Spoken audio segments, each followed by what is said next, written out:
Hello students of class 9. Today I am going to explain you about the velocity time graph. So it is a part of your sixth part. Now I am explaining you how this through this graph we come to conclusion that the velocity is related with the time. Now in the first case, see here, in the first case when on this y-axis we can represent the velocity, while in the x-axis we can represent the time.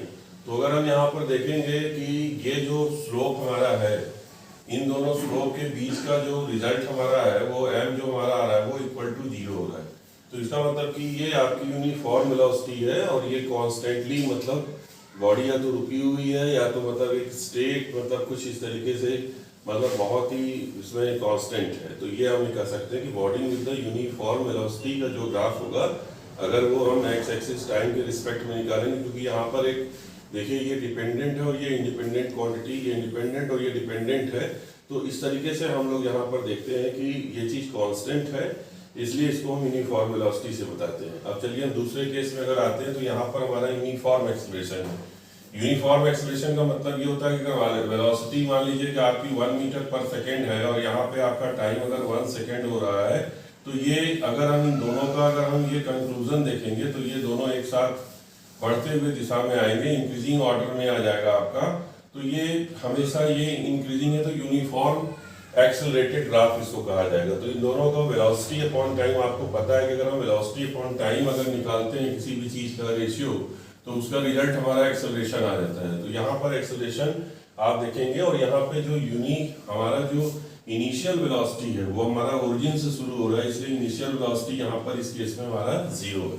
तो सबसे important इस graph में ये देखने को मिलता है कि अगर हम किसी बॉडी को रेस्ट से स्टार्ट करते हैं और स्लोली स्लोली वो इंक्रीजिंग ऑर्डर में बढ़ता चला जाता है, तो वो स्मूथली आपका यूनिफॉर्म एक्सेलरेशन को रिप्रेजेंट करता है. ऐसे ही अगर हम इस थर्ड केस में आते हैं तो यहाँ पर गाड़ी आपकी जो है, ये ट्रेन आपकी चल रही है. अब चलते हुए ट्रेन में आपकी यूनिफॉर्म वेलोसिटी तो ये 0 नहीं है, इसकी कोई वेलोसिटी होगी. मान लीजिए ये 10 मीटर पर सेकंड की स्पीड से जा रही है. फिर उसके बाद अगर इसका हम ग्राफ देखते हैं तो ये स्लोली स्लोली इंक्रीजिंग ऑर्डर में है. तो ये भी आपका यूनिफॉर्म एक्सेलरेट हो रहा है इन द फॉरवर्ड डायरेक्शन. और हम अब यहाँ पर इस केस में हम फोर्थ केस में आते हैं. तो यहाँ पर हम देखते हैं कि वाई एक्सिस पे हमारा वेलोसिटी है और एक्स एक्सिस पे हमारा ये जो है हॉरिजॉन्टल पे ये टाइम है. तो इसमें क्या हो रहा है कि एक्सेलरेशन मान लीजिए यहाँ पे आपकी 10 मीटर पर सेकंड है, फिर इसके बाद आपने यहाँ पे 20 मीटर पर सेकंड कर दिया. तो इस तरीके से क्या हो रहा है कि आपने स्पीड कंटिन्यूअसली बढ़ाते हुए तो ये एक्सेलरेटेड हो जाती है. गाड़ी की स्पीड आप कॉन्स्टेंटली बढ़ाते चले जा रहे हैं, तो इसलिए ये इस एक्सेलरेशन को हम लोग कह सकते हैं कि इंक्रीजिंग एक्सेलरेशन. एवरी टाइम हमारा एक्सेलरेशन जो है वो इंक्रीज करता चला जा रहा है. तो ये एक्सेलरेटेड ग्राफ इसको कहा जाएगा. तो इस केस में हम एक्सेलरेटेड ग्राफ इस ग्राफ के थ्रू समझते हैं. और ऐसे ही अगर हम फिफ्थ केस में आते हैं तो ये अगर मान लीजिए कि यहाँ पर अगर हमारी स्पीड 40 मीटर पर सेकेंड स्क्वायर की स्पीड से अगर हम इसका एक्सेलरेशन है, तो ये हमारा हो जाएगा 30 मीटर पर सेकेंड स्क्वायर के स्पीड से आ जाएगा. इस तरीके से एक्सेलरेशन हमारा धीरे धीरे डाउन होगा. कहने का मतलब कि वेलोसिटी जब कम होती जाती है तो ये स्लोपिंग जो हमारा स्पीड है, स्पीड डिक्रीजिंग हमारा ग्राफ कहलाएगा. स्पीड इस केस में हमारा डिक्रीज करता हुआ जा रहा है, इसलिए ये हमारा ये डिक्लाइन करता जाएगा.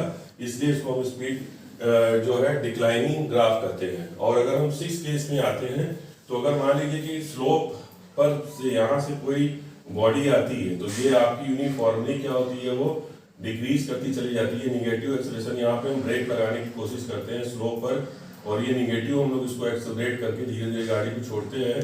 तो इस तरीके से ग्राफ जो हमारा आता है वो इस ग्राफ से हम इंडिकेट कर सकते हैं. तो इस तरीके से हम लोग ये पूरे 6 ग्राफ से वेलोसिटी टाइम ग्राफ, जो हमारा वेलोसिटी टाइम ग्राफ है, उस टॉपिक को हम लोग बहुत अच्छे से इसको एक मतलब समझ लेते हैं कि मतलब किस तरीके से इस पे क्वेश्चन आते हैं तो उसका हमको आंसर करना होता है.